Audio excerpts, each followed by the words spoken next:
At the risk of sounding like a dinosaur, old-fashioned, out of step, out of touch, I am going to touch on a topic here that might sound almost quaint, and that is email.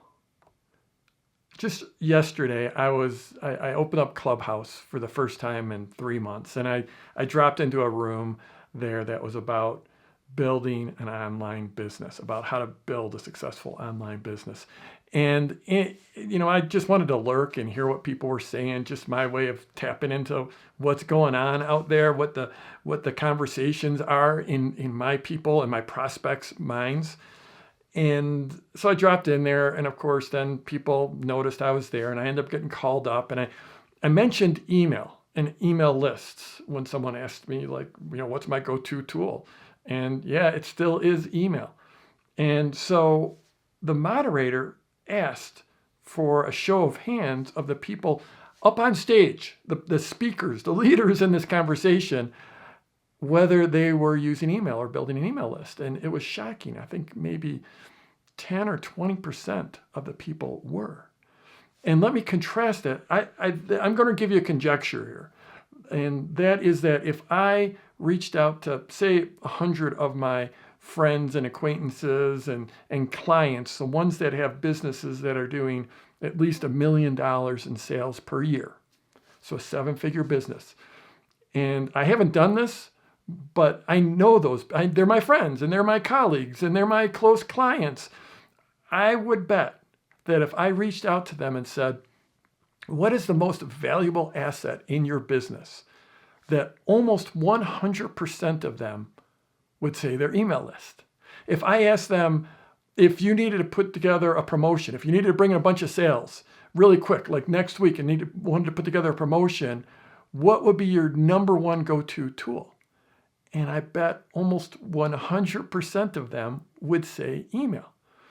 And so this is in stark contrast to the people that are hanging out in Clubhouse, trying to drum up a follower or two. And this isn't to denigrate Clubhouse in any way. I mean, social media is fantastic.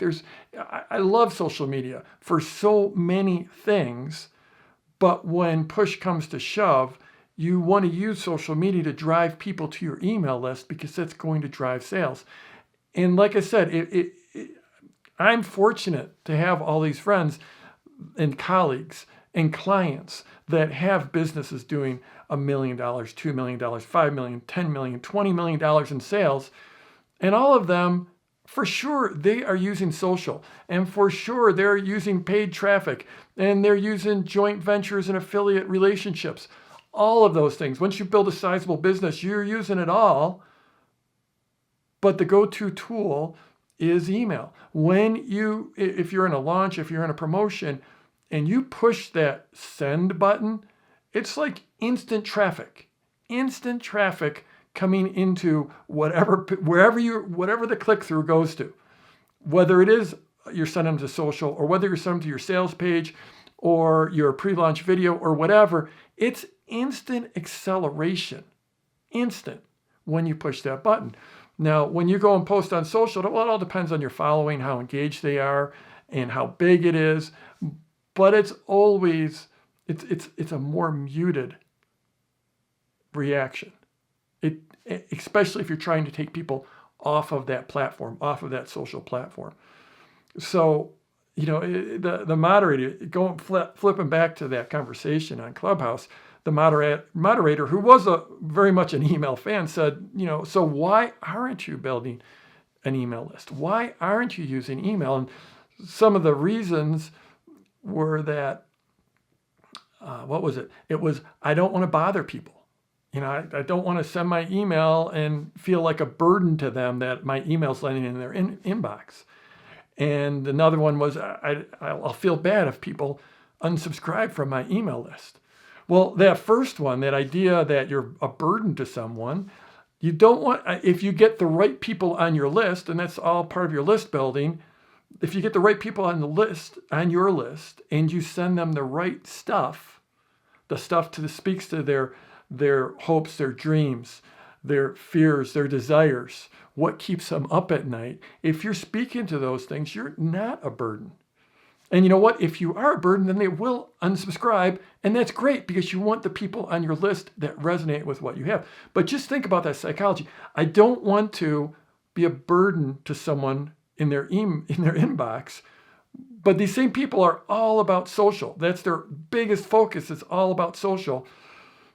And think about it. You put out a post in social, and that's not a burden. Why is it? Because they just fly right by, because they don't even see it. They don't even look at it. They don't care about it. And obviously I'm making, stark contrasts, and I'm talking about and exaggerations really, because, social is amazing. So there's so many great things about social. It gives you a place to publish very easily and very quickly and find an audience. It gives you a place to find your voice. It gives you a place to listen into the conversations that your prospects are having, just like I was listening in on Clubhouse. It gives you a place to drive people to your email list. That's what social is for. It's for building that audience and then taking that audience to an email list, because an email list is a place where you can actually send that email when you want, and it's not at the whims of whether whatever social platform you're on wants to show your message to your followers. So I guess this is my, it's not the first time I've talked about email and why you need to focus on email. Maybe I do this once a year, but I was shocked at the contradiction between people who were clearly at the beginning stages of their business and how so few of them are focused on email. And then the difference between that and the people I know who have businesses that are doing really, really well. And I should go out and I should survey them. I should put that survey together. I think that'd be pretty interesting to do. But I guarantee you that the vast majority of them would say that my go-to tool is email. So focus on that email list. That's the one asset that it's the most important asset you'll ever build in your online business. So I'm Jeff Walker, wherever you're watching this. Scroll down, leave a comment for me, and let's go get them this week.